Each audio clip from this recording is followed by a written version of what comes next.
మమ్మల్ని మిక్కిలిగా ప్రేమించిన మా ప్రియ పరలోకమందున్న కన్న తండ్రి, మీ శ్రేష్టమైన పవిత్రమైన నామాన్ని బట్టి వందనములు చెల్లిస్తున్నాం. ఈ ఆదివారపు ఆరాధనలో మీదైన విలువైన సంగతులను తండ్రి ఆలోచించడానికి సిద్ధపడుతుండగా తోడుగా ఉండండి. వినబడుతున్న ప్రతి మాటల్లో ఉన్న వాస్తవాన్ని గ్రహించి ఆ మాటల ప్రకారంగా మా జీవితాన్ని నడిపించుకొనగలుగుటకు సహాయం చేయమని క్రీస్తు వారి పేరిట ఈ ప్రార్థన మీకు సమర్పిస్తున్నాము తండ్రి. ఆమెన్. ప్రియమైన దేవుని వాళ్ళారా, ముందుగా ప్రకటింపబడిన విధంగా పస్కా పండుగలోని పరమార్థం అనేటువంటి అంశమును బైబిల్ నుండి మనం అందరము నేర్చుకునేటువంటి ప్రయత్నం చేద్దాం. సౌండ్ కొంచెం తగ్గించినాన్న, హమ్మింగ్ వస్తుంది చూడు. ప్రియమైన దేవుని వాళ్ళారా,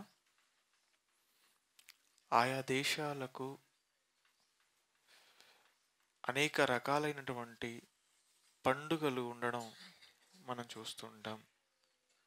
అందులో అమెరికా అనగానే అగ్రరాజ్యం, పెద్ద దేశం, ప్రపంచ దేశాలన్నిటిలోకెల్లా అన్ని విధాలుగా బలమైన శక్తివంతమైన దేశం అని మనం చెప్పుకుంటూ ఉంటాం. అలాంటి అమెరికా దేశానికి కూడా కొన్ని ప్రత్యేకమైనటువంటి పండుగలు ఉన్నట్లుగా మనం చూస్తూ ఉంటాం. అందులో థ్యాంక్స్ గివింగ్ ఫెస్టివల్ అనే ఒక పండుగ ప్రత్యేకమైనదిగా కనబడుతూ ఉంటుంది.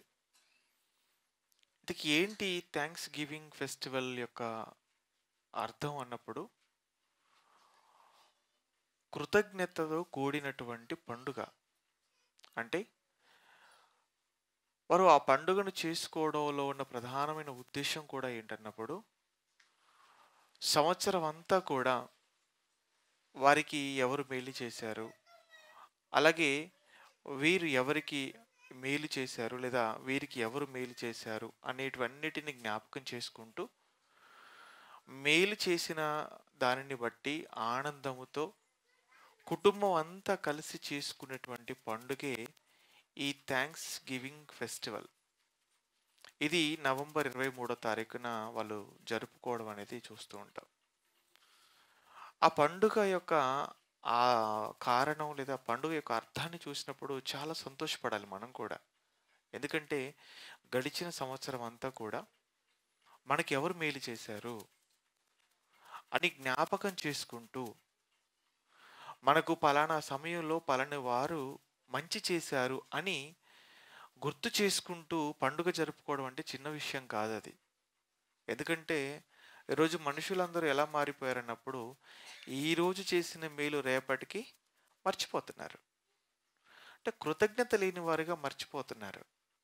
అందుకే ఎప్పుడూ కూడా మన విషయంలో ఎదుటివారు చేసినటువంటి మేలును మనం మర్చిపోకూడదు, జ్ఞాపకం ఉంచుకోవాలన్న ఒక ఉద్దేశంతో ఆ పండుగను వారు చేసుకోవడం అనేది ప్రతి సంవత్సరం జరుగుతుంది.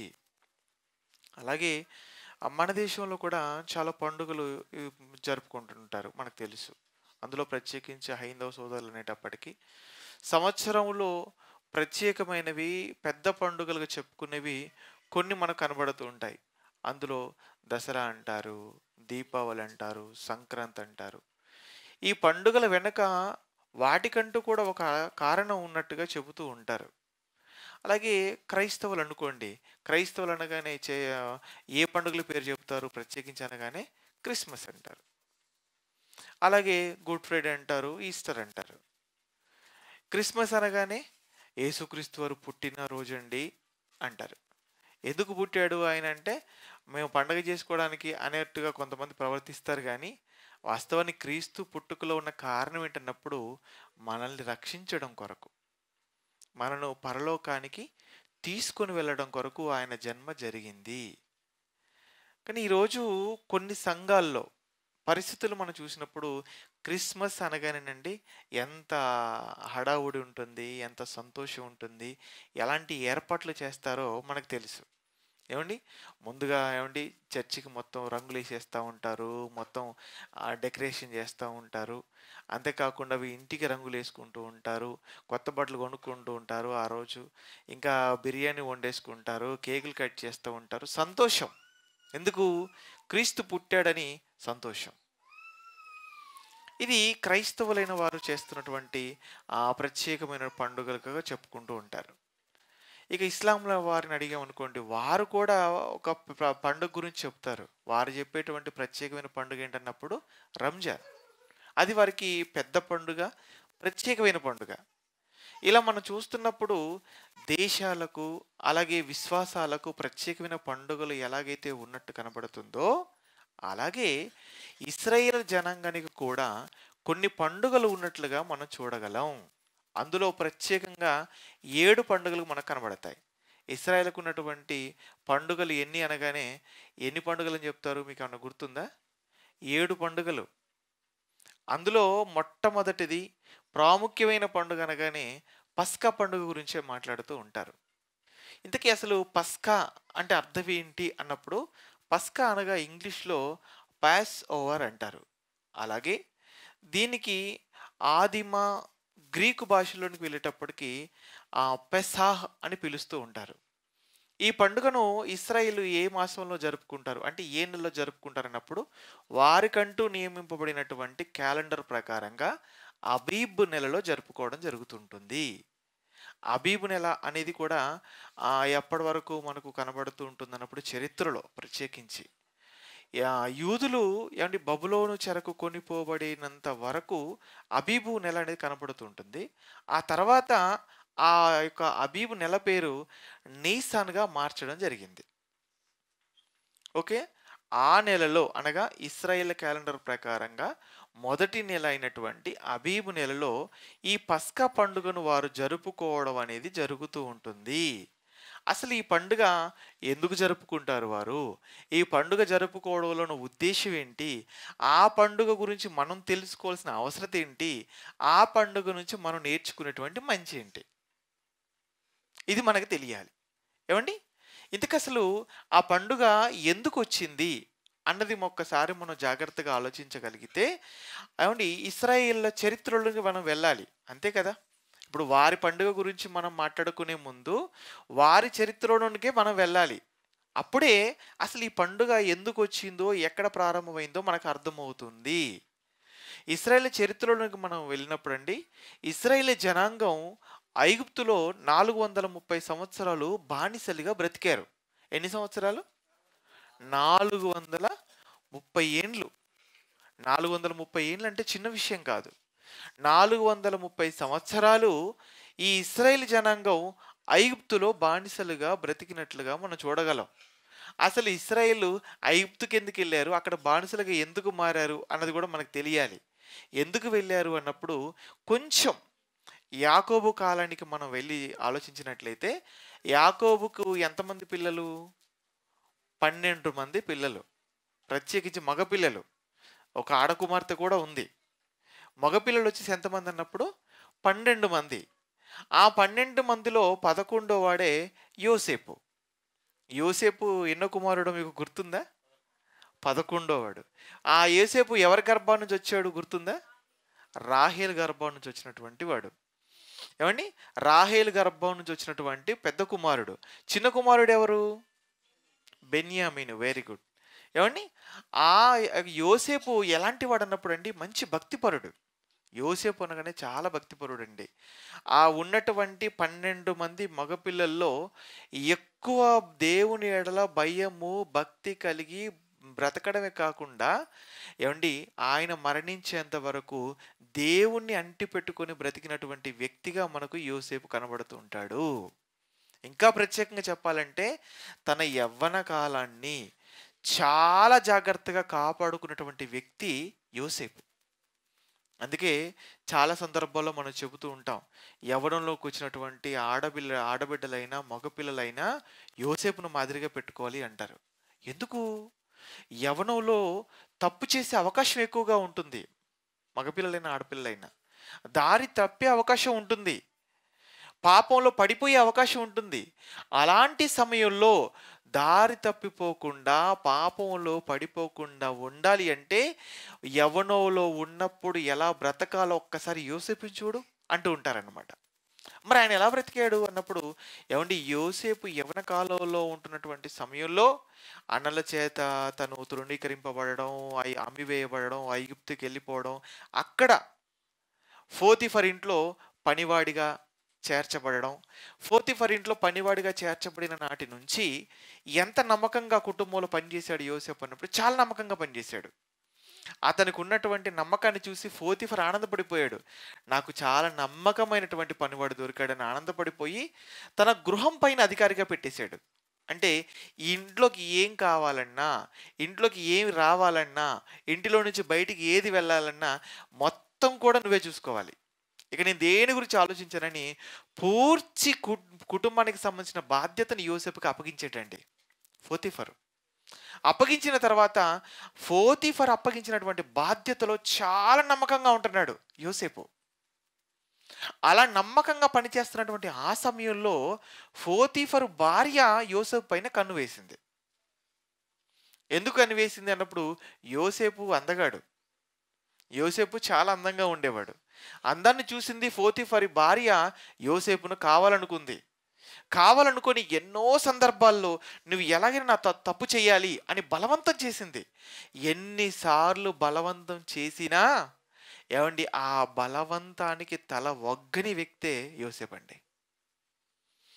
ఎన్నో సందర్భాల్లో చివరికండి ఆవిడ అసహించుకునే పరిస్థితికి వెళ్ళిపోయింది. అసలు నేనేంటి, నా స్థాయి ఏంటి, ఇతని ఇంత బ్రతిమాలడం ఏంటి, ఇంత బలవంతం చేయడం ఏంటి, అయినగా నన్ను తృణీకరించడం ఏంటి అని ఆవిడ అసహించుకొని చివరికి ఒక నిర్ణయానికి వచ్చింది. ఏంటన్నప్పుడు, ఇంతగా నేను బ్రతిమాలినా నాతో తప్పు చేయడానికి ఒప్పుకొని యోసేపు ఇక ఈ ఇంట్లో ఉండడానికి వీల్లేదు అనుకుంది. అతడి పైన నింద వేసింది, పోతీఫరుని నమ్మించింది, యోసేపును జైలు పాలు చేసింది. అలాగే జైలుకి వెళ్ళిపోయాడు. జైలుకి వెళ్ళిపోయిన తర్వాత జైల్లో కూడా ఎలా ఉన్నాడు, అక్కడ కూడా చాలా నమ్మకంగా ఉన్నాడండి. జైలు అధికారి చూశాడు యోసేపును, చాలా మంచివాడిగా ఉన్నాడు ఇతను అని. అక్కడ కూడానండి మంచి బాధ్యత అప్పగించినట్టుగా చూస్తాం ఖైదీల పైన. అక్కడ కూడా చాలా నమ్మకంగా ఉంటున్నాడు. అతను అంత నమ్మకంగా ఉంటూ అంత బాధపడుతున్నప్పటికీ కూడానండి దేవుణ్ణి పల్లెత్తి మాట అనని వ్యక్తి యోసేపు. ఎంత గొప్పవాడు. చూశాడు యోసేపును. సంవత్సరాలు గడుస్తున్నా నేను ఎక్కడ పుట్టాను, ఎక్కడ పెరిగాను, ఎక్కడికి వచ్చాను, తిరిగి నేను జైలు పాలైపోయాను, ఏంటి ఇలా నా జీవితంలో జరగడానికి దేవుడు కారణమా అని ఏ రోజు కూడా దేవుణ్ణి అనుమానించిన వాడు కాదు, దేవుణ్ణి ఒక మాట అన్నవాడు కాదు యోసేపు. అందుకే జ్ఞాపకం చేసుకున్నాడు. జ్ఞాపకం చేసుకుని యోసేపుని తీసుకెళ్ళండి ఫరోతో పాటు సింహాసనం వేయించి ఆ సింహాసనం మీద కూర్చోబెట్టాడు. అలా సింహాసనం పైన యోసేపు కూర్చున్నటువంటి ఆ కాలంలో ఏమండి 7 సంవత్సరాలు కరువు, 7 సంవత్సరాలు సమృద్ధిగా పంట పండడం. ముందు 7 ఏళ్ళు సమృద్ధిగా పంట పండుతుంది, తర్వాత 7 ఏళ్ళు భయంకరమైన కరువు రాబోతుంది. ఇక అలాంటి పరిస్థితుల్లోనండి మంచిగా పంట పండింది. ఆ యోసేపు సింహాసనం మీద కూర్చున్న తర్వాత అంటే ఆ పంటనంతా జాగ్రత్తగా గోడలోకి చేర్చేశాడు, మొత్తం దాచేశాడు. ఇక కరువు ప్రారంభం అయిపోయింది. కరువు ప్రారంభం అయిపోయిన తర్వాత అందరి ఇండ్లలో ఉన్నటువంటి ధాన్యం అయిపోయింది. ఇప్పుడు అందరూ బ్రతకాలంటే ధాన్యం కావాలి. ధాన్యం కావాలంటే ఈ కరువు సమయంలో ఎక్కడికి వెళ్ళాలనగానే ఇదిగో ఐగుప్తులో ఉందట ధాన్యం అని ఎప్పుడైతే అందరికి తెలిసిందో అందరూ కూడా లైన్ కట్టారు. ఎక్కడికి? ఐగుప్తుకి లైన్ కట్టేశారు. వచ్చారు, అయ్యా మాకు ధాన్యం కావాలని డబ్బులు ఇస్తున్నారు, ధాన్యం కొనుక్కొని వెళ్ళిపోతున్నారు. అలాగే అదే కరువు కనాను ప్రాంతం అనగా వీరి తండ్రి అయినటువంటి యాకోబు సహోదరులైనటువంటి వారందరూ ఉంటున్న కనాను ప్రాంతంలో కూడా ఈ కరువు విలయతాండవం చేస్తుంది. అప్పుడు యాకోబు అంటాడు, పిలిచాడు కొడుకుల్ని పిలిచి, నాయనా మనం ఈ కరువులో పడిపోయి ఆకలితో చచ్చిపోకుండా ఉండాలంటే కుటుంబం అంతా ఐగుప్తులో ధాన్యం ఉందని విన్నాను, మీరు వెంటనే వెళ్ళిపోండి, ఐగుప్తుకి వెళ్ళిపోయి అక్కడ ధాన్యం కొని తీసుకొని రండి అని కొడుకుల్ని ఐగుప్తుకు పంపిస్తాడు యాకోబు. అలా పంపించినప్పుడు అండి ఆ వచ్చినటువంటి అన్నలు చూసి ఆ యోసేపు గుర్తుపడతాడు. యోసేపు చూసి వీళ్ళెవరు, వీరు మా అన్నలు అని వారిని యోసేపు గుర్తుపడతాడు. కానీ యోసేపుని మాత్రం అన్నలు గుర్తుపట్టరు. ఆ తర్వాత యోసేపు నేను మీ అన్నలని చెప్పడం, చెప్పిన తర్వాత వాళ్ళు ఆనందపడిపోవడం, ఆ తర్వాత మీరు ఆ కరువుగా ఉండడం ఈ సమయంలో అక్కడే బాధపడుతూ ఉండాల్సిన పని లేదు, మీరందరూ ఐగుప్తుకు వచ్చేయండి నాన్న తీసుకొని అని చెప్పడం, ఆ తర్వాత యాకోబుని కూడా ఐగుప్తుకు తీసుకొని రావడం, వచ్చేటువంటి సమయంలోనండి ఐగుప్తుకి ఇశ్రాయేల్ సంఖ్య ఎంతో మీలో ఎవరికైనా గుర్తుందా? ఎంతమంది? కుటుంబ సభ్యులు 70 మంది. Very good. 70 మందితో కనాను నుంచండి ఐగుప్తుకు బయలుదేరిపోయారు కుటుంబ సభ్యులు. వచ్చారు, అక్కడ స్థిరపడిపోయారు, సంతోషంగా ఉన్నారు. ఎంతకాలం సంతోషంగా ఉన్నారన్నప్పుడు యోసేపు బ్రతికినంత కాలం సంతోషంగా ఉన్నారండి. ఎందుకు? యోసేపు అధికారిగా ఉన్నాడు కదా ఐగుప్తులో. చాలా ఆనందంగా వారి జీవితం కొనసాగుతుంది. ఆ తర్వాత యోసేపు చనిపోయాడు. ఇంకా కాలక్రమేణానండి ఆ రాజులు మారిపోతున్నారు. ఒకానొక సమయం వచ్చేటప్పటికి యోసేపునే ఎరుగనటువంటి రాజు ఐగుప్తుని పరిపాలించడం ప్రారంభించాడు. ఆ సమయంలో ఇశ్రాయేలు జనాంగాన్ని చూసిన తర్వాతనండి అతనికి భయం వేసింది. ఎందుకు? రోజు రోజుకి ఇశ్రాయేలు జనాంగం విస్తరించిపోతున్నటువంటి ఈ జనాంగాన్ని మనం కట్టడి చేయకపోతే వీరు ఎక్కువైపోతారు. వీరు ఎక్కువైపోయి తిరుగుబాటు చేస్తే వీరు మనకు బానిసలుగా ఉండడం కాదు, మనమే వారికి బానిసలుగా మారిపోయే ప్రమాదం ఉంది అని అప్పటి నుంచి అండి ఇశ్రాయేల్ జనాంగాన్ని బాగా ఇబ్బంది పెట్టడం ప్రారంభించేశారు. అలా ఏంటి ఇబ్బంది పెట్టి వెట్టి చాకిరి చేస్తున్నటువంటి సమయంలో అప్పుడు ఇశ్రాయేల్కి ఎవరు గుర్తొచ్చారన్నప్పుడు దేవుడు గుర్తొచ్చాడండి. అంటే కష్టం వచ్చేటప్పటికి ఎవరు గుర్తొచ్చారు? దేవుడు గుర్తొచ్చాడు. మనకు కూడా చూడండి, అంత బాగుందనుకోండి, దేవుని జ్ఞాపకం చేసుకుంటాం మనం. దేవా నేను బాగున్నాను, నా భార్య బాగుంది, నా పిల్లలు బాగున్నారు, అందరం ఆరోగ్యంతో ఉన్నాం, ఆనందంగా ఉన్నాం, కుటుంబంలో ఏ లోటు లేదు, ఇంత మంచి సమాధానమైన సంతోషమైనటువంటి ఆనందభరితమైన జీవితాన్ని ఇచ్చినందుకు నీకు వందనాలు దేవా అని అన్ని బాగున్నప్పుడు జ్ఞాపకం చేసుకుని దేవుడు కృతజ్ఞతలు చెప్పేవారు ఎంతమంది ఉన్నారు చెప్పండి? చెప్తారా మీరు ఎవరైనా? మనం ఎవరని చెప్పం. అదే కష్టం వచ్చింది అనుకోండి, అప్పుడు మాత్రం తలపైకెత్తి దేవా నాకు కష్టం వచ్చింది జ్ఞాపకం చేసుకో అంటాం. మనం కూడా సుమారు ఎలాంటి వాళ్ళం అన్నప్పుడు ఇశ్రాయేల్ లాంటి వాళ్ళమే మనం కూడా.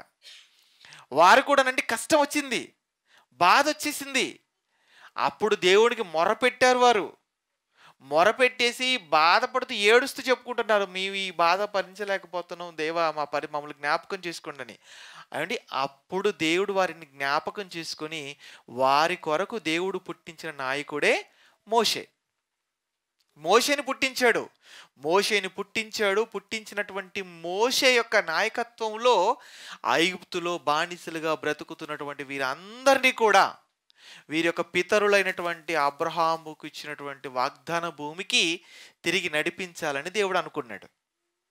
ఇక అలా అనుకున్నటువంటి సమయంలో ఏమండి మోషేతో చెప్పాడు, నువ్వు వెళ్ళు ఫరో ముందుకెళ్ళు, ఫరో ముందు నిలబడి ఫరోతో చెప్పు, మేమందరం కూడా మేము ఇక ఉండము, మా సొంత భూభాగం మా పితరులకు దేవుడు వాగ్దానం చేసినటువంటి కనాను భూభాగానికి మేము వెళ్ళిపోతాము అని అడుగు.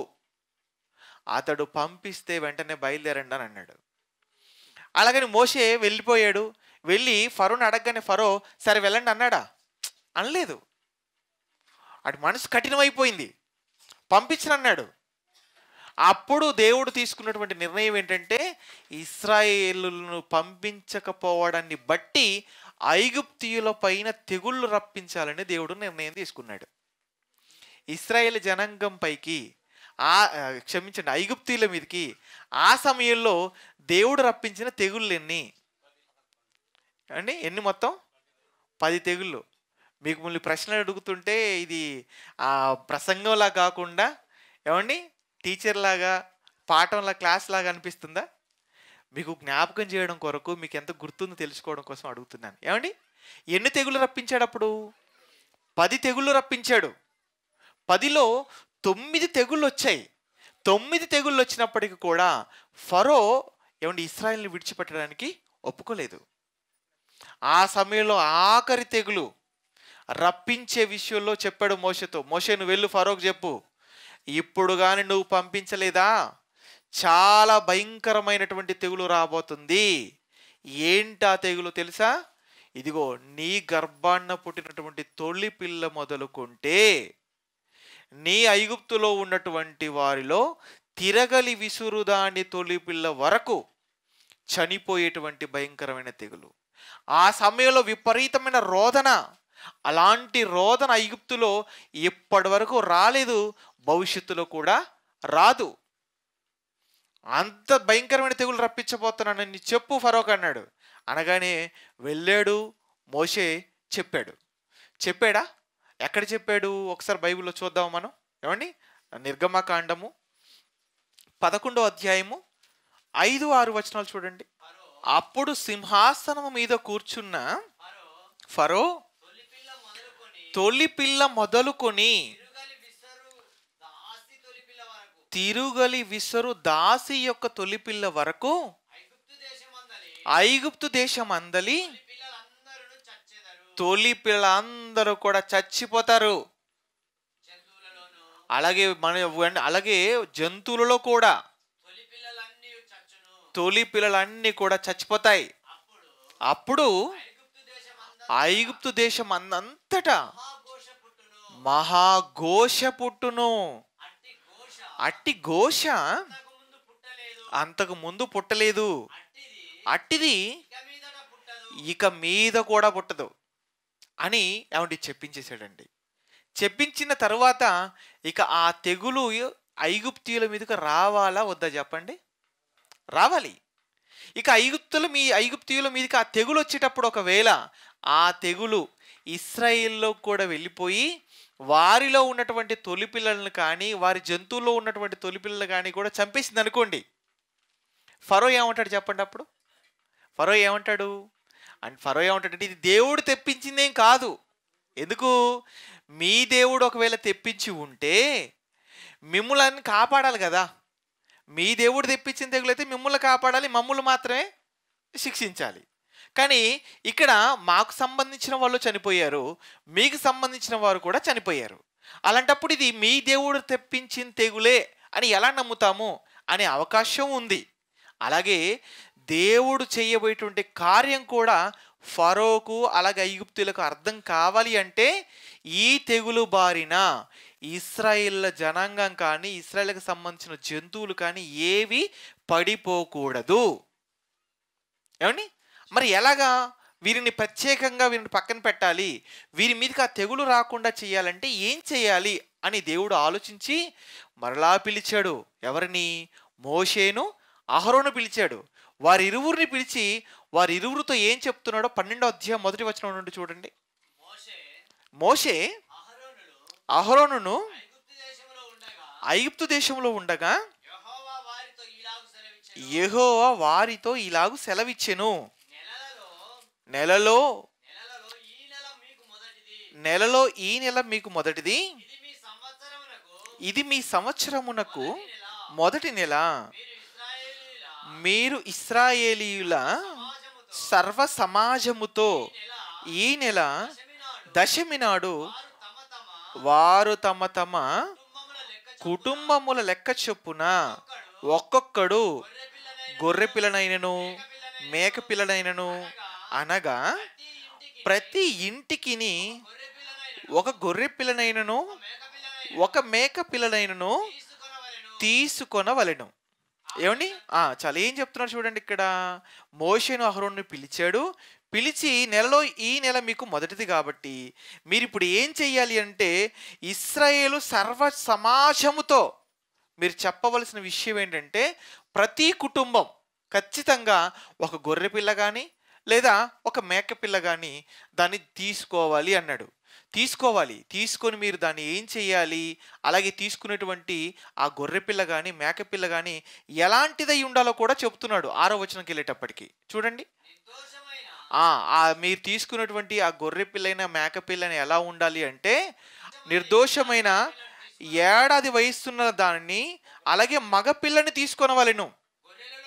ఏమండి, ఇక్కడ ఏం చెప్తున్నాడంటే జాగ్రత్తగా చూడండి. 6వ వచనంలో మొట్టమొదటిగా అది నిర్దోషమైనదై ఉండాలి, రెండోది దాని వయస్సు ఏడాది అయి ఉండాలి, మూడోది అది మగపిల్ల అయి ఉండాలి.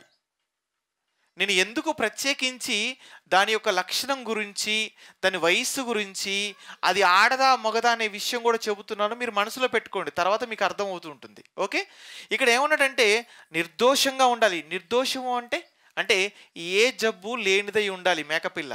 అంటే దానికి జలుబు ఉండకూడదు, లేదంటే మేకపిల్లకైనా గొర్రె పిల్లకైనా చాలా రోగాలు వస్తూ ఉంటాయి కదా. ఎలాంటి రోగం లేకుండా ఆరోగ్యం కలిగినదై ఉండాలన్నమాట మొదటగా. రెండోది దాని వయస్సు ఏడాది ఉండాలి, సంవత్సరం దై ఉండాలి. మూడోది మీరు పొరపాటున ఆడపిల్లని తీసుకుంటారేమో, ఆడ గొర్రెపిల్లను మగ గొర్రెపిల్లని తీసుకుంటారేమో. తీసుకోవద్దు, గొర్రెపిల్లని తీసుకోవద్దు, మగ మేకపిల్లని ఆడ మేకపిల్లని తీసుకోవద్దు. మీరు ఖచ్చితంగా తీసుకునేది అది మగదయ్యే ఉండాలి. ఎందుకు దేవుడు ప్రత్యేకంగా ఈ 3 ఉండాలి అని చెబుతున్నాడు అన్నప్పుడు దాని వెనక ఒక బలమైన కారణం ఉంది. అలా మీరు తీసుకున్నటువంటి ఈ గొర్రె పిల్లను, మేక పిల్లను మీరు ఏం చెయ్యాలంటే అని 23వ వచనంకి వెళ్ళేటప్పటికి ఏం చెయ్యాలో అక్కడ చెబుతున్నాడు. జాగ్రత్తగా చూడండి, 23వ వచనం, ఇదే అధ్యాయం. ఏమండి 23వ వచనం, ఏమండి 12వ అధ్యాయము 23వ వచనం. యెహోవా ఐగుప్తీయులను హతము చేయుటకు దేశ సంచారము చేయుచు ద్వారబంధపు పై కమ్మి మీదను 2 నిలువు కమ్ముల మీదను ఉన్న రక్తమును చూచి యెహోవా ఆ తలుపును దాటిపోవును. ఏమండి ఇక్కడ ఏం చెప్తున్నాడు అనంటే, మీరు తీసుకున్నటువంటి గొర్రె పిల్లని ఏదైతే ఉందో ఆ గొర్రె పిల్లను చంపి మీరు దాని యొక్క రక్తాన్ని ఎక్కడెక్కడ పూయాలన్నాడు అన్నప్పుడు నిలువు కమ్మి మీద, అలాగే ఈ పై కమ్మి మీదనను 2 నిలువు కమ్మిల మీద రాయవలన్నాడు. వాటి నిజంగా నా చంపమన్నాడా, రక్తం తీయమన్నాడా, అలా కమ్మిలకు రాయమన్నాడా అని తెలియాలంటే ఒక్కసారి మరలా వెనక్కి వచ్చేద్దాం. వెనక్కి వచ్చేస్తే 7వ వచనంలో కనబడుతుంటుంది చూడండి. 7వ వచనం, ఈ నెల 14వ దినము వరకు మీరు దానిని నుంచుకొనవలెను.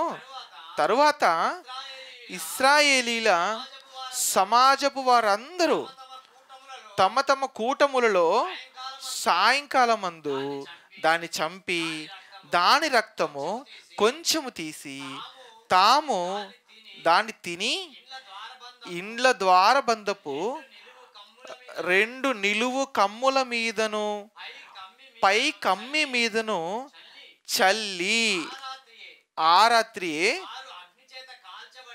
వారు అగ్ని చేత కాల్చబడిన ఆ మాంసమును పొంగని రొట్టెలను తినవలను. చాలండి. ఏం చెప్తున్నాడు చూడండి ఇక్కడ, మీరు తీసుకునేటువంటి నిర్దోషమైన ఏడాది వయసున్న మగపిల్ల ఇది ఏదైతే ఉందో అది గొర్రెైనా మేకైనా దాన్ని మీరు చంపండి. చంపి దాని రక్తము కొంచెం ప్రత్యేకంగా తీయండి, తీసి జాగ్రత్తగా పెట్టండి, మిగతా దాన్ని మీరు తినండి. ఇప్పుడు తీసినటువంటి ఈ రక్తాన్ని మీరు ఏం చేయాలంటే ఇదిగో మీ ఇంటి యొక్క ద్వారబంధం పైన రాయండి. దానికి ఏమన్నాడు అక్కడ, మరలా చదువుదామా.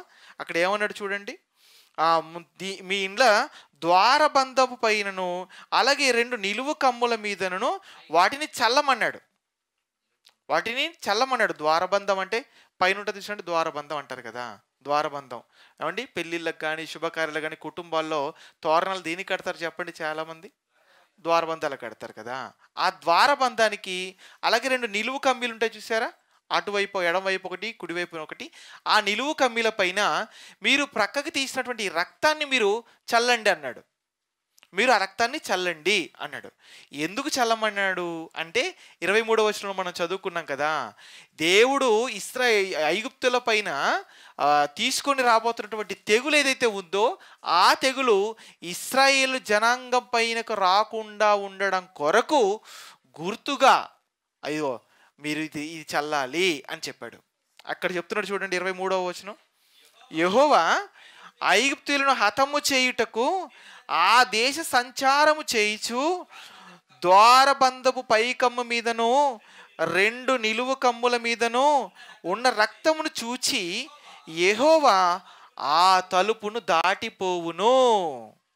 అంటే ఎవరైతే రక్తాన్ని ద్వారబంధం పైన నిలువు కమ్మీల మీద చల్లి ఉంటారో ఆ ఈ ద్వారబంధం ఇల్లుని చూస్తాడు దేవుడు. ఓకే, వీళ్ళు రక్తాన్ని చల్లారంటే వీరు మన ఇశ్రాయేలీయులు కనుక వీళ్ళ ఇంట్లోకి వెళ్ళకూడదు అని ఆ ఇంటి దాటిపోతాడు.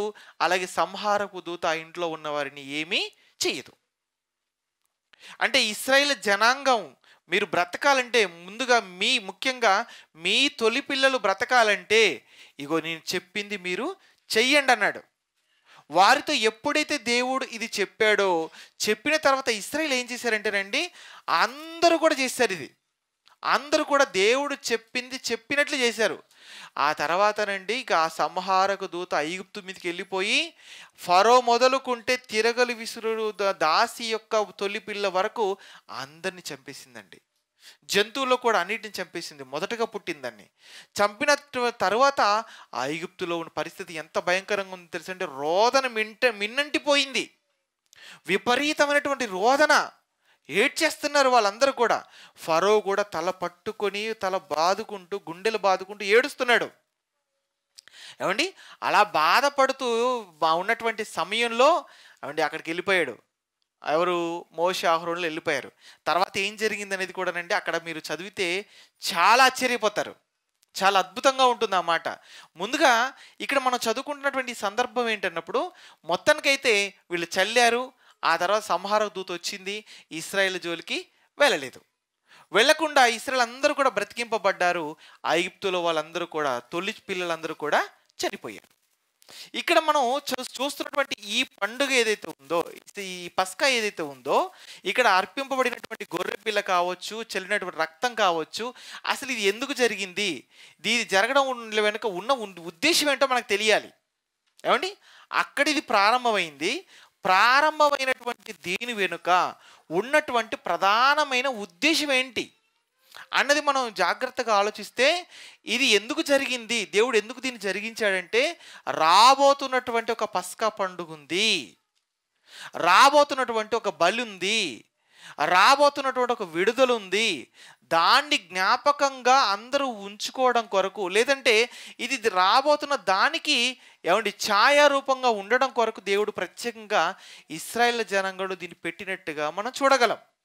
అండి అంటే ఈ వారితో చేయించింది అది ఛాయారూపమేనా? వారితో చేయించింది ఛాయారూపమైనప్పుడు ఛాయారూపమే అని నేనండం కాదండి. బైబిల్లో దేవుడు పౌలు గారి ద్వారా రాయించాడు. చూస్తారు ఒకసారి చూడండి, అది ఛాయారూపమే అని. ఆ జరిగిందంతా కూడా హెబ్రీ పత్రిక 10వ అధ్యాయము 1వ వచనం నుండి. హెబ్రీ పత్రిక 10వ అధ్యాయము 1వ వచనం నుండి. ధర్మశాస్త్రమును రాబోవుచున్న మేలుల ఛాయ గలదియే గాని ఆ వస్తువుల నిజస్వరూపము కలది కాదు అని చెప్పేశాడు. ధర్మశాస్త్రం అట దేంటన్నప్పుడు రాబోతున్నటువంటి నిజస్వరూపానికి ఛాయారూపం, అది నిజం కాదు అన్నాడు. అంటే ధర్మశాస్త్రం నిజం కాదా? ధర్మశాస్త్ర కాలంలో జరిగినవి నిజాలు కావా అన్నప్పుడు అవన్నీ కూడా ఏంటన్నప్పుడు రాబోయేటువంటి నిజస్వరూపం ఒకటి ఉంది, రాబోతున్నటువంటి వాస్తవం ఒకటి ఉంది, దానికి ఛాయారూపం అన్నాడు. అంటే దేనికి అసలు ఛాయారూపం అంటే జరగబోతున్నటువంటి దానికి. అంటే ఈ పస్కా బలి కావచ్చు, లేదంటే అక్కడ గొర్రె పిల్ల కావచ్చు, ఆ రక్తం కావచ్చు, లేదండి ఆ ఇశ్రాయేలు జనాంగం కావచ్చు, ఆ విడుదల కావచ్చు, అన్నీ కూడా ఛాయారూపాలేనా అన్నప్పుడు ఛాయారూపాలు అవన్నీ కూడా దేనికి ఛాయారూపం, ఎలా అది ఛాయారూపాలు అయ్యాయి అన్నప్పుడు మొట్టమొదటిగా మనం ఏమండి పస్కా నిమిత్తము వధింపబడిన గొర్రె పిల్ల గురించి ఆలోచిద్దాం. ఏమండి పస్కా నిమిత్తము వధింపబడినటువంటి గొర్రె పిల్ల ఎక్కడికి వధింపబడింది అన్నప్పుడు ముందు మనం నిర్గమకాండంలో చదువుకున్నాం కదా. ఒక గొర్రె పిల్లను తీసుకోండి, ఆ గొర్రె పిల్ల నిర్దోషంగా ఉండాలి, ఏడాది వయస్సు ఉండాలి, అలాగే అది మగదై ఉండాలి అని వాళ్ళు ప్రాణాలు కాపాడుకోవడం కొరకు ఇశ్రాయేలు ఏ గొర్రె పిల్లనైతే తీసుకోమన్నాడో ఆ గొర్రె పిల్ల దేనికి ఛాయారూపం అన్నప్పుడు అది రాబోతున్న కాలంలో బలి కాబోతున్నటువంటి యేసుక్రీస్తు వారికి ఛాయారూపం. ఏమండి యేసుక్రీస్తు వారికి ఛాయారూపమా గొర్రెపిల్ల అన్నప్పుడు? అవునండి. ఇంకో విషయం చెప్పంటారా, అసలు యేసుక్రీస్తు వారిని గొర్రె పిల్లలతోనే పోల్చడం జరిగింది. అవునా కదా చెప్పండి? అవును. అందుకే కదా మనం కూడా చూడండి, చాలా ఎక్కడన్నా మీటింగ్స్ జరిగినప్పుడు కానీ ఎక్కడైనా యేసుక్రీస్తు వారు ఒక గొర్రెల కాపరిగా ఉన్నట్టుగా మనకు కనబడిన ఫోటో తీసుకొని వచ్చి ఇంట్లో పెట్టుకుంటాం. దాంట్లో ఒక రిఫరెన్స్ రాయబడి ఉంటుంది. ఆ రిఫరెన్స్ ఏంటి చెప్పండి? నేను గొర్రెలకు మంచి కాపరిని అని రాయబడి ఉంటుంది. అలాగే అసలు యేసుక్రీస్తు వారు గొర్రెలకు మంచి కాపరని అక్కడ రాయబడింది. కానీ ఇంకా చెప్పాలంటే అసలు యేసుక్రీస్తే గొర్రెపిల్ల, వదకు తేబడిన గొర్రెపిల్ల ఆయన. ఆయన అందుకే బాప్తిస్మ ఇచ్చే యోహాను గారు కూడానండి, బాప్తిసం తీసుకోవడానికి యేసుక్రీస్తు వారు వస్తున్నప్పుడు ఆయన చూసి ఒక మాట అంటాడు. ఏమంటాడు బాప్తిస్మ ఇచ్చే యోహాను గారు? ఒక్కసారి చూస్తారు, యోహాను సువార్త 1వ అధ్యాయము 29వ వచనం చూడండి. యోహాను సువార్త 1వ అధ్యాయము 29వ వచనం. మరునాడు యేసు తన యొద్దకు రాగా చూచి, ఇదిగో లోక పాపమును మోసుకొని పోవు దేవుని గొర్రెపిల్ల అన్నాడు. అంటే యేసుక్రీస్తు వారట లోక పాపములను మోసుకొని పోవడానికి సిద్ధపడినటువంటి గొర్రెపిల్ల అన్నాడు. అంటే యేసుక్రీస్తు వారు ఎవరన్నమాట? గొర్రెపిల్ల. అందుకే మనమందరం కూడా గొర్రెలమే. గొర్రెలే కదా చెప్పండి? మనమందరం గొర్రెలమే. మనందరం గొర్రెలుగానే ఉన్నాము. మరి ఏమంటే గొర్రెలకు ఉన్నటువంటి మనసు ఏంటో చెప్పమంటారా? గొర్రెలకు ఉన్నటువంటి మనసు ఏంటంటే, కాపరి ఎటు వెళ్ళిపోతే అటు వెళ్ళిపోతాయండి. కాపరి వెళ్ళి బాయిలు దూకాడు అనుకోండి, గొర్రెలను కూడా పోయి బాయిలను దూకుతాయి. అవునా కదా? మరి అంత మంచి గొర్రెలుగా మనం ఉన్నామా? లేదు. ఎక్కడున్నాం చెప్పండి? అందరూ కాపరి ఎటు వెళ్ళిపోతే అటు వెళ్ళే అంత మంచి గొర్రెలుగా ఉంటే అసలు సంఘాల సమస్యలు ఉంటాయా చెప్పండి? ఉంటాయా? విశ్వాసులకు సేవకుడితో సమస్య, సేవకుడికి విశ్వాసులతో సమస్య. అందరూ మంచి గొర్రెలు అయితే సమస్యలు ఎందుకు ఉంటాయి అసలు? అంటే కొందరు ఎలా ఉన్నారన్నప్పుడు, సంఘములో కొందరు ఎలా ఉన్నారు అని అంటే, మంచి గొర్రెలు లేరు, గొర్రెలు వేషం వేసుకున్న వారిలా ఉన్నారు. ఏమండి?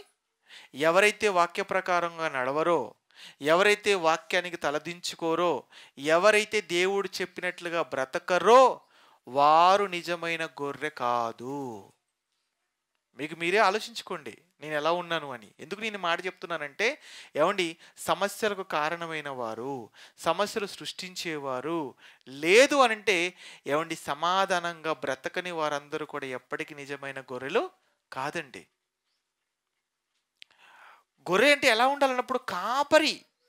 మరి ఆ కాపరి కూడా ఎలా ఉండాలి? కాపరి కూడా ఎలా ఉండాలన్నప్పుడు మందకు మాదిరిగా ఉండాలి కాపరి. మందకు మాదిరిగా ఉండాలి కాపరి. కాపరిని చూసినప్పుడు ఏమనుకోవాలి చెప్పండి? విశ్వాసులందరూ కూడా బ్రతికితే నేను ఇలా బ్రతకాలనుకోవాలి. ఈరోజు ఉన్నటువంటి కాపరులో కొందరు, అంతా నేను అనడం లేదు, కొందరు ఎలా ఉంటున్నారన్నప్పుడు అలా కనిపించని పరిస్థితి కూడా మనం చూస్తున్నాం కదా. అంటే సంఘాల్లో సమస్యలు రావడానికి కారణాలు చెప్తున్నాను. కొన్ని సంఘాల్లో సమస్యలు రావడానికి విశ్వాసులు కారణం అవుతున్నారు. కొన్ని సంఘాల్లో సమస్యలు రావడానికి కాపర్లు కూడా కారణం అవుతున్నారు. అది మంచిది కాదండి. యేసుక్రీస్తు వారు మంచి కాపరైన, ఎంత మంచి కాపరంటే ప్రతి విషయంలో కూడా మాదిరి కనపరిచినటువంటి గొప్ప కాపరైన. అంత గొప్ప కాపరిని ముందు పెట్టుకున్నటువంటి మనం అలాగే ఉండాలి. ఇక ఇక్కడ యోహాను గారు ఏమంటున్నారన్నప్పుడు, ఇదిగో యేసుక్రీస్తు వారట లోక పాపములను మోసుకొని పోవు దేవుని గొర్రెపిల్ల అన్నాడు. అంటే యేసుక్రీస్తు వారు గొర్రెపిల్ల అనే విషయం మనకు అర్థమైపోయింది. ఇక ఈ గొర్రెపిల్ల అన్నటువంటి యేసుక్రీస్తు వారికి ఛాయారూపం ఏంటన్నప్పుడు, ఆ రోజు బలిగా అయిపోయినటువంటి గొర్రెపిల్ల. ఆ గొర్రెపిల్ల నిర్దోషమైనది, అంటే శరీర సంబంధమైన ఎలాంటి రోగాలు లేనిది అది. మరి ఈ గొర్రె పిల్ల అన్నటువంటి యేసుక్రీస్తులో ఏ పాపము లేదు. ఈయన ఎవరు? నిర్దోషి ఆయన, దోషము లేనివాడు, నిర్దోషుడు ఆయన, పాపము లేనివాడు ఆయన. అంతేకాకుండా ఆయన మగవాడు. ఏమండి? అంటే అక్కడ నిర్దోషి అయినటువంటి గొర్రెపిల్ల, అలాగే ఇదిగో మగ గొర్రెపిల్లను తీసుకున్నారు.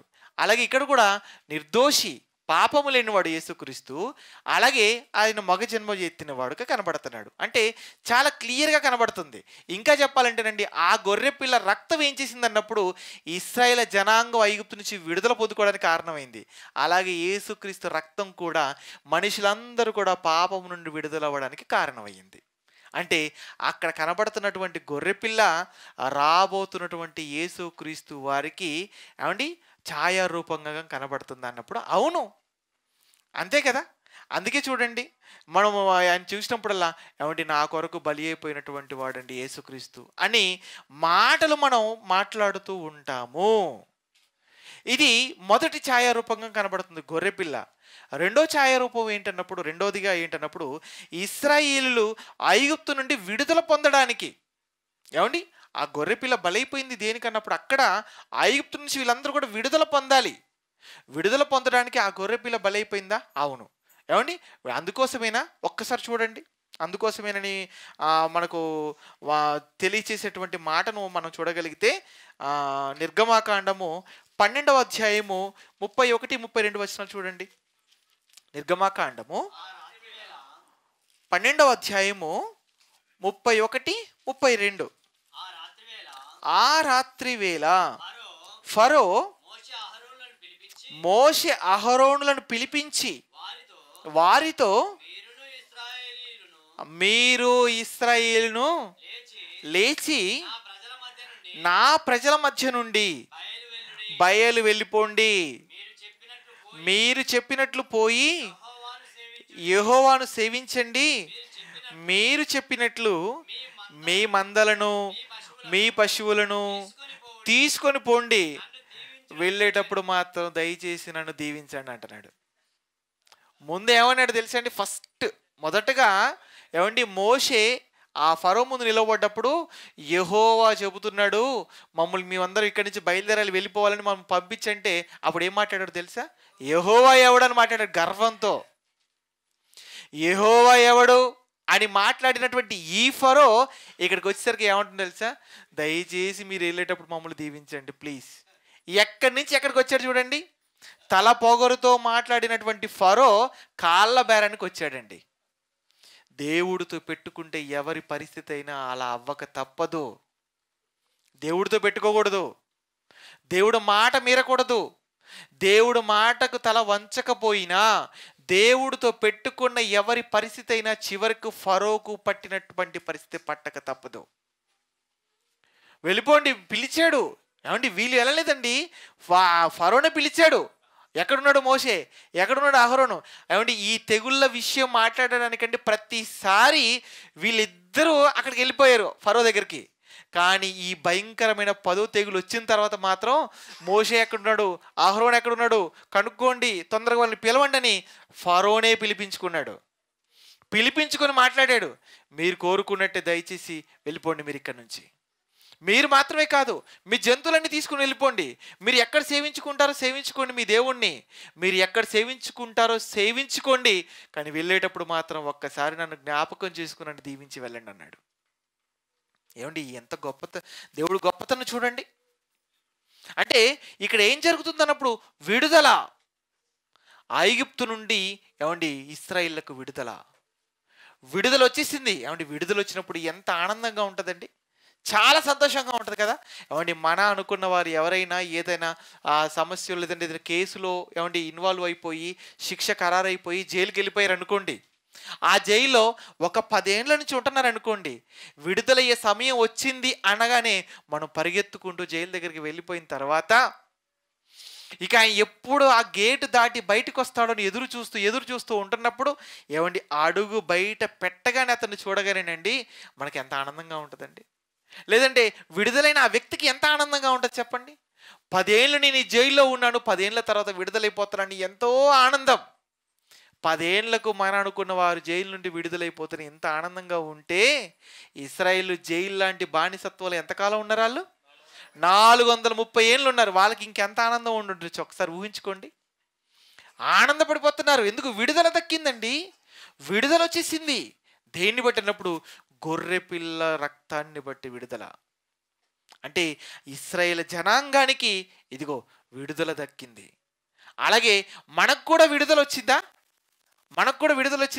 క్రీస్తు అనే గొర్రెపిల్ల కార్చిన రక్తం నుంచి మనకు కూడా విడుదల వచ్చింది అనడానికి ఏమండి ప్రత్యక్షంగా వ్రాయబడినటువంటి ఒక మంచి మాటను మనం చూద్దాం ఈ సమయంలో. లూకా సువార్త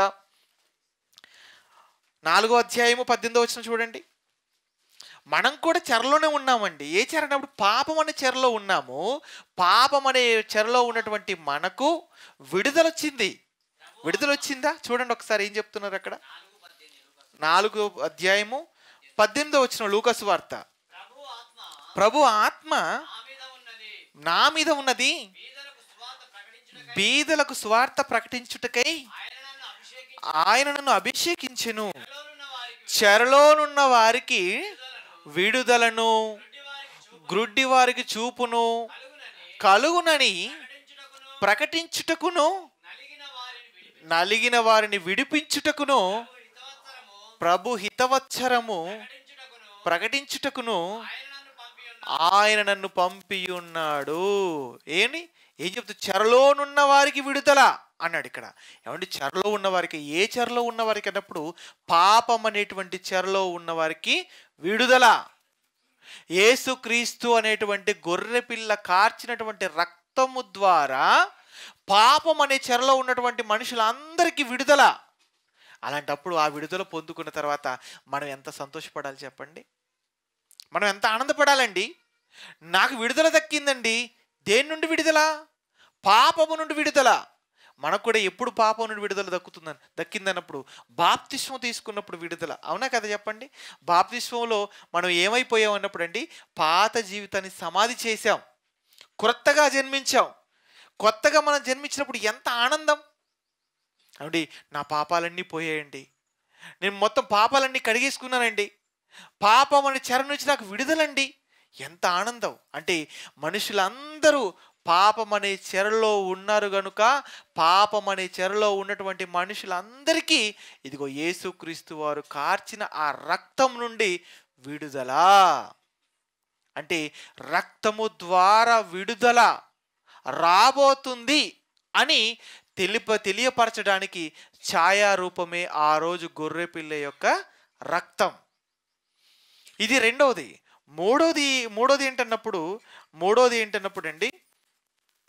మూడోది ఏంటి? ఇశ్రాయేళ్ల దేవుడు కలిగించిన విడుదలను పదే పదే జ్ఞాపకం చేసుకోవాలి. ఎవరు? ముందుగా ఇశ్రాయేలును జ్ఞాపకం చేసుకోమన్నాడు. ఇశ్రాయేలును మీకు ఎలాగైతే ఐగుప్తు నుంచి విడుదల నేను మీకు అనుగ్రహించానో, మీకు అనుగ్రహించిన విడుదలను మీరు జ్ఞాపకం చేసుకోండి అన్నాడు. ఎందుకు జ్ఞాపకం చేసుకోవాలి? ఎక్కడ చెప్పాడు వారికి జ్ఞాపకం చేసుకోవాలని? ఎక్కడ వారి పిల్లలు కూడా జ్ఞాపకం చెయ్యాలని చెప్పాడు? చూడండి ఒకసారి.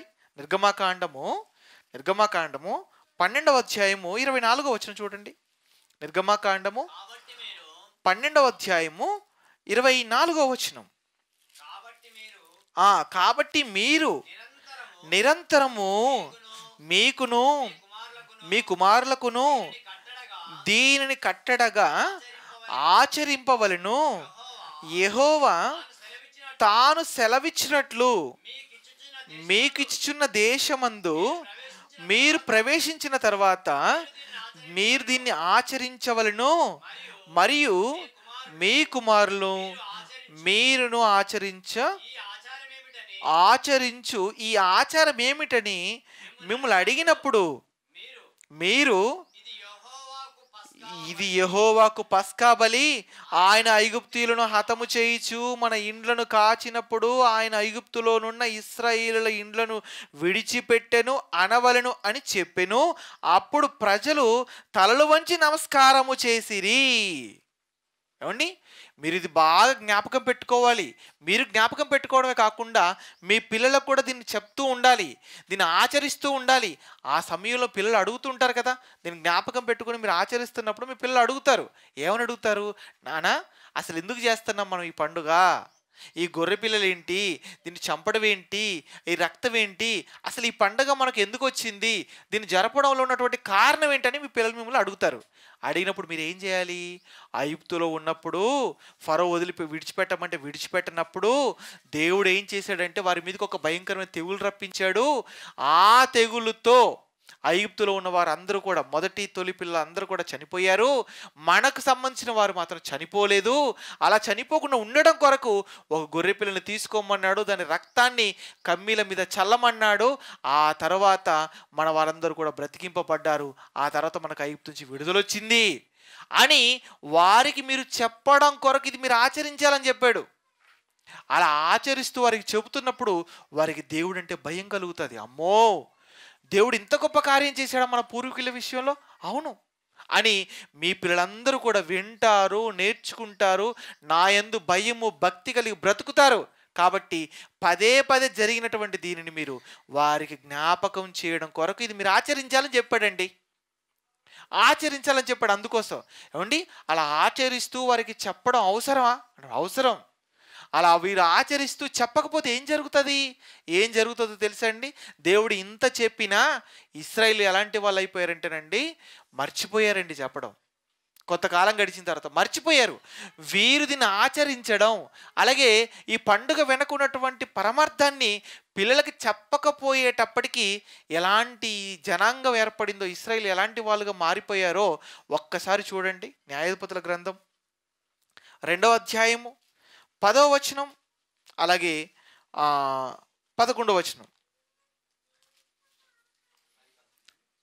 న్యాయాధిపతుల గ్రంథం 2వ అధ్యాయము 10వ వచనం 11వ వచనం. ఆ తరము వారందరూ తమ పితరుల యొద్దకు చేర్చబడిరి. వారి తరువాత యెహోవానైనను ఆయన ఇశ్రాయేలు కొరకు చేసిన కార్యములనైనను ఎరుగని తరం ఒకటి పుట్టింది. ఎంత దారుణం చూడండి. దేవుడు వారి కొరకు చేసినటువంటి కార్యములను అసలు జ్ఞాపకము చేసుకోనటువంటి తరం ఒకటి వచ్చేసిందట. జ్ఞాపకం చేసుకోవడం కాదు, అసలు ఎరుగని తరం వచ్చేసిందట అండి. అంటే దేవుడు చేసిన కార్యములు ఎరుగని తరం రావడానికి గల కారణం ఏంటన్నప్పుడు ఇశ్రాయేలుకు దేవుడు చెప్పిన మాటను వారు పాటించకపోవడం. వారికి దేవుడు చెప్పాడు, మీరు దీన్ని తప్పకుండా ఆచరించండి, అలాగే మీ పిల్లలు అడిగినప్పుడు వారికి దీని గురించి చెప్పండి అన్నాడు. కానీ వారు ఏం చేశారు? ఆచరించడం మర్చిపోయారు, అలాగే చెప్పడం అసలు మర్చిపోయారు బొత్తిగా. ఆ తర్వాత దేవుడినైనను ఆయన చేసిన కార్యములను ఎరుగని జనాంగం పుట్టేసిందండి ఇశ్రాయేలు. ఎంత దారుణం చెప్పండి. ఇది మంచిదా? దేవుణ్ణి ఎరుగని తరం రావడం మంచిది అనుకుంటున్నారా? కాదండి, చాలా ప్రమాదం అది. అలాగే వారు ఏదైతే చేశారో అలాంటి పరిస్థితి భవిష్యత్తులో ఉండకూడదని యేసుక్రీస్తు వారి ద్వారా వచ్చినటువంటి రక్షణ విషయంలో కూడా మీరు జ్ఞాపకం చేసుకోవాలి. ఎప్పుడు జ్ఞాపకం చేసుకోవాలి? మీ పిల్లలకు చెప్పాలి అని ఒక ఆజ్ఞలాగా మనకు ఇచ్చినట్టుగా కనబడుతుంటుంది. ఏమంటే ఇచ్చాడు ఆజ్ఞలాగా? ఇచ్చాడు. చూడండి ఎక్కడ యేసుక్రీస్తు వారి విషయంలో. కొరింథీయులకు రాసిన మొదటి పత్రిక 11వ అధ్యాయము 23 నుంచి చూడండి. కొరింథీయులకు రాసిన మొదటి పత్రిక 11వ అధ్యాయము 23వ వచనం నుండి, నేను మీకు అప్పగించిన దానిని ప్రభు వలన పొంది తిని, ప్రభు అయిన యేసు తాను అప్పగింపడని రాత్రి ఒక రొట్టె ఎత్తుకొని కృతజ్ఞతాస్తుతి చెల్లించి దానిని విరిచి, ఇది మీ కొరకైన నా శరీరము, నన్ను జ్ఞాపకము చేసుకొనుటకై దీనిని చేయడం చెప్పాను. ఇది మొదటగా ఆయన ఇచ్చేటువంటి శరీరాన్ని జ్ఞాపకం చేసుకోవడం కొరకు ఇది చేయమన్నాడు. రెండోది ఏమన్నాడు చూడండి. ఆ ప్రకారమే భోజనమైన పిమ్మట ఆయన పాత్రను ఎత్తుకొని, ఈ పాత్ర నా రక్తము వలనైన క్రొత్త నిబంధన, మీరు దీనిలో త్రాగునప్పుడల్లా నన్ను జ్ఞాపకం చేసుకున్నట్టుగా దీనిని చేయడని చెప్పాను. ఏమండి యేసుక్రీస్తు వారు కూడా చెప్తున్నాడండి, ఏమని? గొర్రె పిల్లవలే మీ పాపాల నుంచి విడుదల పొందుకోవడం కొరకు మీరు ఎలాగైతే నేను బలైపోయానో, ఎలాగైతే నా శరీరాన్ని పెట్టానో, ఎలాగైతే నా రక్తాన్ని కార్చానో, దీనిని మీరు ఏం చేయాలన్నప్పుడు ఎప్పుడు జ్ఞాపకం చేసుకోవాలి, జ్ఞాపకం చేసుకోవాలి, జ్ఞాపకం చేసుకోవాలని చెప్తున్నాడు. ఆ రోజు ఇశ్రాయేలుకు చెప్పాడు, కానీ వారు ఏం చేశారన్నప్పుడు మర్చిపోయారు. ఆ తర్వాత యెహోవా అయినను ఆయన చేసిన కార్యములు నేను ఎరుగున తరం వచ్చేసింది. అలాగే క్రైస్తవులైన వారు ఇది జ్ఞాపకం పెట్టుకుంటూ పదే పదే జ్ఞాపకం చేసుకుంటూ పిల్లలకు నేర్పించకపోతే ఏమైపోతుందో తెలుసా? యేసుక్రీస్తునైనను యేసుక్రీస్తు వారు చేసిన కార్యమునైనను ఎరుగున తరం వస్తుంది. అందుకే ఏం చేయాలి? దీన్ని జ్ఞాపకం చేసుకోవాలి. మనం ఇది తీసుకుంటున్నామా? తీసుకుంటున్నాం. ప్రభు యొక్క శరీరానికి సాదృశ్యంగా రొట్టెను తీసుకుంటున్నాము, ప్రభు యొక్క రక్తానికి సాదృశ్యమైన ద్రాక్షారసాన్ని తాగుతున్నాము. ఇది మనం చేస్తున్నప్పుడు మన పిల్లలు చూస్తున్నప్పుడు వాళ్ళకి దీని గురించి మనం చెప్పాలి. ఏమండి అది తీసుకుంటున్నాం కదా, వారం వారం మనం తీసుకుంటున్నప్పుడు ఎంతమంది ఇది మనసులో పెట్టుకొని పిల్లలకు చెబుతున్నాం? ఒక్కసారి ఆలోచించండి. మీరు చెప్తున్నారు మీ పిల్లలకి? ఎందుకు నేను రొట్టెని తీసుకుంటున్నాను, ఎందుకు ఈ ద్రాక్షరసం తాగుతున్నానంటే ప్రభు నేను చేసిన పాపాల నిమిత్తం ఆ రోజు సమర్పించినటువంటి శరీరానికి సాదృశ్యం రొట్టె. ఆ రోజు నా పాపాల నిమిత్తం ఆయన కాచిన రక్తానికి సాదృశ్యం ఈ ద్రాక్షరసం అని వివరించి పిల్లలకు ఎంతమంది చెప్పగలుగుతున్నారు చెప్పండి? మీరు చెప్తున్నారా పిల్లలకి? లేదండి, చెప్పాలి. చెప్పకపోతే ఏమైపోతున్నప్పుడు క్రీస్తునైనను క్రీస్తు చేసినటువంటి త్యాగాన్నైనను జ్ఞాపకం చేసుకునేటువంటి తరం, అసలు ఆయనకు గుర్తుండినట్టు తరం వచ్చేస్తుందండి. అలాంటి పరిస్థితులు యేసుక్రీస్తు వారిని రాకడ జరిగితే ఎలా ఉంటుందో చెప్పమంటారా? చెప్పడం కంటే చూపిస్తూ చూడండి ఎలా ఉంటుందో పరిస్థితి. చూడండి, మా లూకా సువార్త 18వ అధ్యాయము 8వ వచనం చూడండి ఎలాంటి పరిస్థితి ఉంటుందో. లూకా సువార్త 18వ అధ్యాయము 8వ వచనం. ఆయన వారికి త్వరగా న్యాయము తీర్చును, వారి విషయమే కదా ఆయన దీర్ఘం శాంతము చూపుచున్నాడని మీతో చెప్పుచున్నాను. ఆయనను మనుష్య కుమారుడు వచ్చినప్పుడు ఆయన భూమి మీద విశ్వాసము కనుగొనునా అంటున్నాడు. ఆయన వచ్చినప్పుడు విశ్వాసం, మనుషుల్లో విశ్వాసం లేనటువంటి పరిస్థితులు ఉంటాయేమో. ఎందుకు చెప్పకపోతే అదే కదా జరుగుతుంది. విశ్వాసం లేని వారిగా ఉండిపోతారు. విశ్వాసం లేని జనాంగం వచ్చే ప్రమాదం ఉంది. కాబట్టి దయచేసి మీరు అందరూ కూడా జ్ఞాపకం చేసుకోవాలి. జ్ఞాపకం చేసుకుంటూ పిల్లలకు దీని పరమార్థాన్ని తెలియచేయాలండి. అదండి పస్కా పండుగలో ఉన్నటువంటి పరమార్థం ఏంటన్నప్పుడు, ఇదిగో పస్కా పండుగలో జరిగింది. ఏం జరిగింది అన్నప్పుడు, ఇదిగో గొర్రెపిల్ల బలి జరిగింది. గొర్రెపిల్ల ఇదిగో వధింపబడింది. వధింపబడిన గొర్రెపిల్ల ఇదిగో పాపాల నిమిత్తం వధింపబడబోతున్నటువంటి గొర్రెపిల్ల అయినటువంటి యేసుక్రీస్తు వారికి అది ఛాయారూపం మొదటగా. రెండోది ఏంటన్నప్పుడు విడుదల. ఇశ్రాయేలు జనాంగం ఎలాగైతే చెర నుండి, ఎలాగైతే వారి బానిసత్వం నుండి, ఎలాగైతే బాధల నుండి విడిపింపబడ్డారో అలాగే ఇదిగో క్రీస్తును బట్టి, క్రీస్తు వధింపబడడాన్ని బట్టి ఇదిగో పాపం అనేటువంటి చెర నుండి విడుదల. అంతేనన్నప్పుడు అంతేకాదు, మూడోది ఏంటన్నప్పుడు ఇదిగో దేవుడు కలిగించిన విడుదలను జ్ఞాపకం చేసుకోవడం. ఎందుకు జ్ఞాపకం చేసుకోవడం అన్నప్పుడు, వారు ఆ రోజు జ్ఞాపకం చేసుకోవడం మర్చిపోయారు. ఆ తర్వాత దేవుని ఎరుగని తరం వచ్చేసింది. మనం అలా ఉండకూడదు. మనం కూడా క్రీస్తుని జ్ఞాపకం చేసుకోవాలి. ఆయనను మనం జ్ఞాపకం చేసుకుంటూ పిల్లలకు జ్ఞాపకం చేస్తే క్రీస్తుని ఎరుగని తరం పుట్టే అవకాశం ఉండదు. కనుక జ్ఞాపకం చేసుకోవాలి అని అది సాదృశ్యం కనబడుతుంది మనకి. అంటే పస్కా పండుగలో మనకు కనబడుతున్న విషయాలన్నీ కూడా రాబోతున్నటువంటి నిజ స్వరూపానికి ఛాయారూపకంగా దేవుడు పెట్టాడు. ఇదండి పస్కా పండుగలో ఉన్నటువంటి పరమార్థం. ఇలా తెలుసుకొని మనం జాగ్రత్తగా మనం మసులుకుంటే నిజంగా చెప్పాలంటే అది అసలైన క్రిస్మస్ కూడా అవుతుంది. క్రిస్మస్ అంటే అర్థం ఏంటి? క్రిస్మస్ అంటే అర్థం ఏంటండి? క్రిస్మస్ అంటే పండగ అండి, ఏమంటే ఆడంబరాలతో చేసుకునేది కాదు. క్రిస్టమాస్ అంటే క్రీస్తును ఆరాధించడం. క్రీస్తు ఎందుకు వచ్చాడో, క్రీస్తు బలి ఎందుకు జరిగిందో, క్రీస్తు ప్రాణం ఎందుకు అర్పించవలసిన పరిస్థితి ఏర్పడిందో అన్ని తెలుసుకొని అలా నడుచుకోవడమే నిజమైన క్రిస్మస్ అవుతుంది. ఇది తెలియకుండా ఎంత చేసుకున్నది ఎప్పటికీ వాక్యానుసారమైన క్రిస్మస్ కాదు. మనం అందరం ఎలా ఉండాలన్నప్పుడు నిజముగా క్రీస్తును ఆరాధించే వారంగా ఉండాలి తప్ప నామకార్థంగా తెలియకుండా ఆరాధించే వారంగా మనం ఎప్పుడూ ఉండకూడదు. పస్కా పండుగ అనగానే మనకు గుర్తు రావాల్సిన ఈ మూడు విషయాలు గుర్తుకు రావాలి. వీటి ప్రకారంగా మనం ఉండాలి. అలా ఉండడం కొరకే ఇదిగో పస్కా పండుగలోని పరమార్థం అనే పాఠాన్ని మీ ముందుకు తీసుకొని రావడం జరిగింది. కనుక ఈ మాటలు విన్నటువంటి మీరు, ఈ పరమార్థాన్ని తెలుసుకున్నటువంటి మీరు జాగ్రత్తగా వాక్యానుసారంగా బ్రతకాలని, దేవుణ్ణి ఆనంద పెట్టాలని, ఈ భూమి మీద దేవుణ్ణి మహిమపరిచి దేవుడిన పరమునకు చేరాలని మనస్ఫూర్తిగా నేను కోరుకుంటూ నా మాటలు ముగిస్తున్నాను. ప్రార్థన చేసుకుందాం.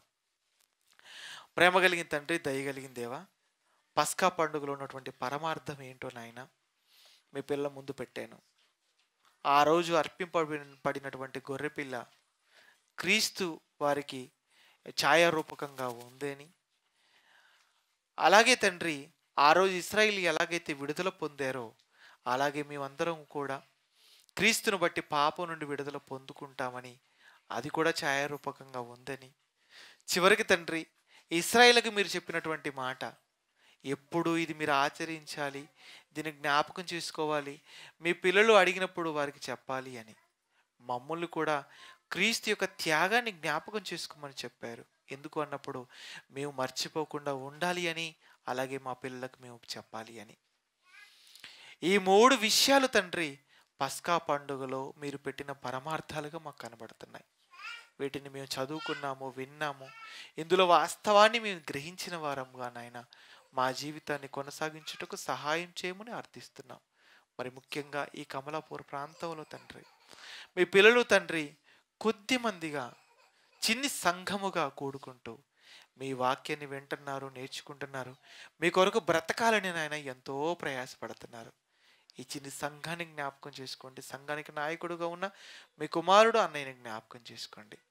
మీ కుమారుడు తండ్రి ఎంతో విలువైన సంగతులను ఆయన భవిష్యత్తులో ఈ సంఘానికి నేర్పించి, మీ వాక్యంలో వారిని బలపరిచి, స్థిరపరిచి, ఉన్నతులుగా వారిని తీర్చిదిద్ది నాయన ఈ చిన్ని సంఘాన్ని అభివృద్ధి చేసి, అందరినీ నాయన మీ కొరకు బ్రతికే వారిగా మలిచి మీకు అప్పగించు కృప చేయండి. సంఘంలో ఉన్న ప్రతి ఒక్కరిని పేరు పేరు జ్ఞాపకం చేసుకోండి. ప్రతి ఒక్కరికి మంచి ఆయుష్నివ్వండి, ఆరోగ్యాన్ని ఇవ్వండి.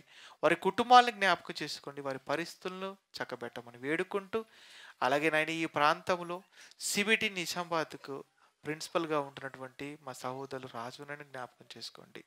వారికి మంచి ఆయుష్నివ్వండి, ఆరోగ్యాన్ని ఇవ్వండి. వారి ద్వారా తండ్రి ఈ ప్రాంతంలో ఇంకెక్కువగా నాయన పరిచర్య జరుగుతూ అనేక మంది నాయన మీ సత్యంలోనికి వచ్చుటకు కృప చేయమని వేడుకుంటూ, కళాశాల దీవించండి. కళాశాలలో ఉన్న ప్రతి ఒక్క విద్యార్థిని పేరు పేరున జ్ఞాపకం చేసుకోమని వేడుకుంటున్నాం.